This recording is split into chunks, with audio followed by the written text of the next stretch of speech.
I received an email from Abu Bakr in Raqqa, who writes, Trudy, me and the boys enjoy nothing more than sitting down every Tuesday to watch your weekly show. Well, nothing apart from beheading infidels, that is. Okay, beheading anybody, really. But before decapitation, Christians often talk about the teachings of Jesus. It's fascinating stuff, and between you and me, I'm beginning to wonder if I've backed the wrong pony.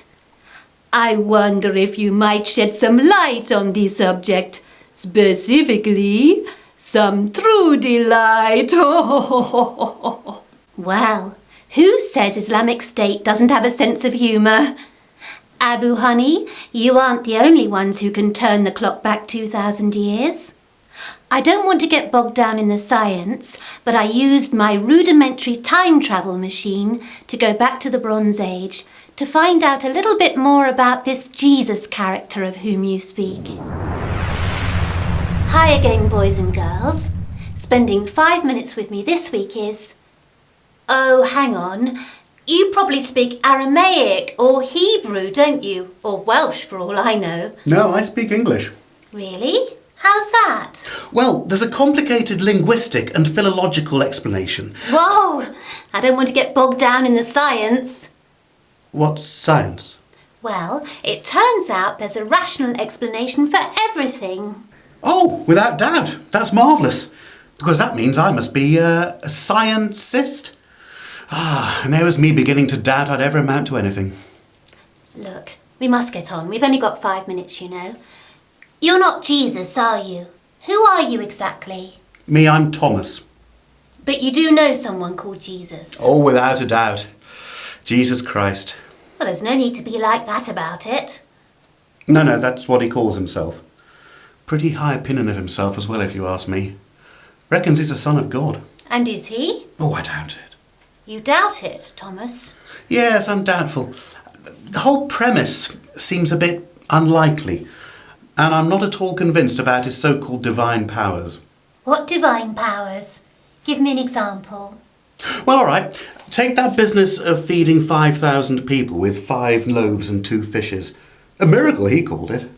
And you don't think so? I'm dubious. I mean, they were probably just not really very hungry. And most of them were probably sort of, I don't know, vegetarian or gluten intolerant. And anyway, how do we know there were 5,000 people there? Did anyone actually take a register?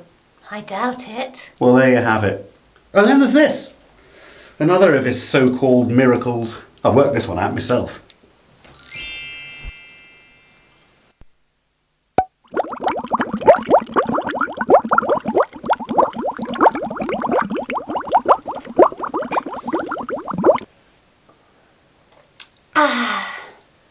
A good body with just a hint of sweetness.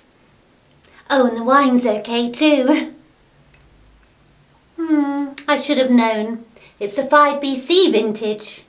Actually, Trudy, I'm doubting that's right. What do you mean? Well, think about it. What? 5 BC. Yes? And what does BC stand for? Oh, I know that. It's, Before Christ. Yes, before Christ, that's right. What are you saying exactly? Well, if it's 5 years before the birth of Christ, how could the people bottling the wine possibly have predicted Christ's birth 5 years after the wine was bottled? You make a good point. Do you think it was a prophecy? I have my misgivings, as a scientist. Scientist, yes. Scientist. I have no doubt that there is a rational explanation for everything. Here, let me have a look. That's a P, not a B. It's PC, not BC. It says 5%. Proof. Oh, it's always proof with you scientists, isn't it? Well, I admit I'm sceptical. Actually, you will become known as Doubting Thomas. I find that rather hard to believe, I must say. I'm getting a bit irritated by all this Doubting Thomas. You're a lucky boy. This Jesus is a good Christian, or he might just give you a smack in the chops. He's actually Jewish, Trudy. Well, maybe he is or maybe he isn't. But we must get on. We've only got 5 minutes, you know. Now, tell me about the 7-headed monster with 10 horns. Is that a euphemism? No, of course not. I read about it in that famous children's book. Oh, what was it called? Harry Potter and the Whore of Babylon. No, hold on. It was called The New Testament. The only testament I'm aware of is the Torah. And I've got some qualms about that. I'm pretty sure there's a New Testament too. Wow! Well, how long's that been around? Look, Thomas, the truth is, maybe it hasn't been written yet. I've travelled back from the future to find out about Jesus. Oh, that explains everything. You're the third this month.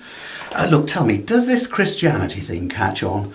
I've got my reservations and the others wouldn't tell me. Well, they were probably worried about creating a time parakeet. Oh, the others called it a paradox. Yes, that's right. Let me explain. A man called Schrödinger shut a parakeet inside a box, and this creates a paradox because until you take the lid off, you don't know whether or not the parakeet has travelled back in time or not. That's funny, one of the others said it was a cat. Oh, are we out of time? No, that's the getting bogged down in the science alarm. As you can tell, they keep it on the least sensitive setting. But I think we've all learned something today, especially you, Thomas. Question everything by all means. Just don't throw the baby out with the bathwater. And talking of King Herod, see you next Tuesday. And remember, keep it light. If you've been affected by any of the issues in this programme, oh bloody hell, it's just a bit of light comedy for Christ's sake. Hope you enjoyed this week's show. Leave a comment down below. Please click the like button and subscribe to my channel.